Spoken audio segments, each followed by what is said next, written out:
Sen Sport 221 dal leen ak jàmm ci xibaari tàggat yaram yi.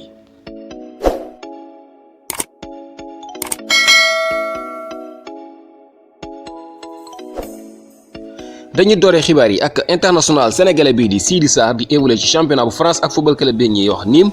kii di xibaar yaa ngi xam ne jamono yi am na lu toll ci juróomi club yu nekk foofu la ci Europe jamono yi ñu ngi xëccoo ngir mën a am international sénégalais bii di Sidy Sarr.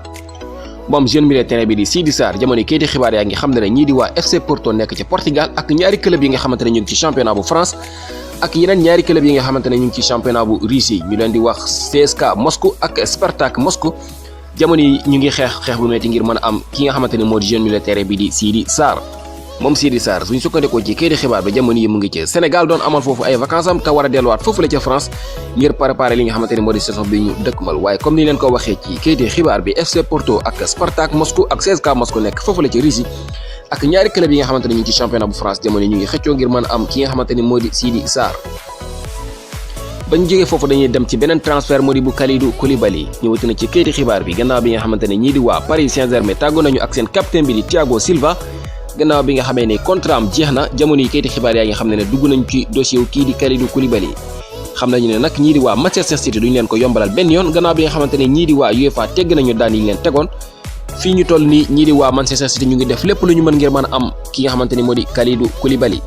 gannaaw bi nga xamante ni fan yu néew moo des ci transfert yi ubbi foofu la ca Angleterre officiellement fi lekki fan yu néew dinañu xam avenir kii di Kalidou Koulibaly. Liverpool ñoom itam ñu ngi ci dossier kii ñuy wax Kalidou Koulibaly waaye kii di xibaar baa ngi xam le ne day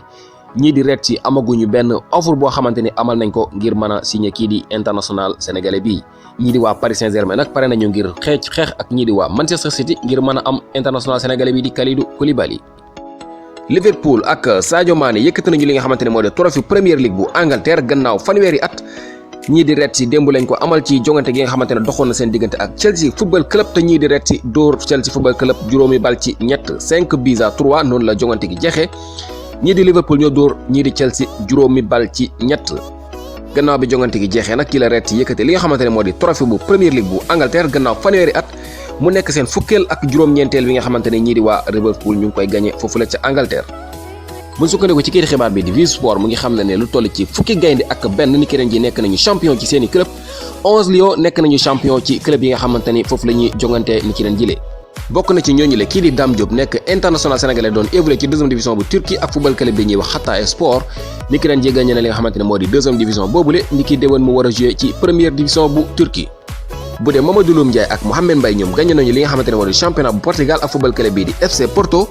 jeune gardien bi di Mohamed Mbaye amal débuté am ci 33e journée bi muy lundi bi ñu wan ginnaaw bu dee Mamadou Loum Ndiaye nag moom jeune lu toll ci juróom benn jongante ak football club bi di FC Porto.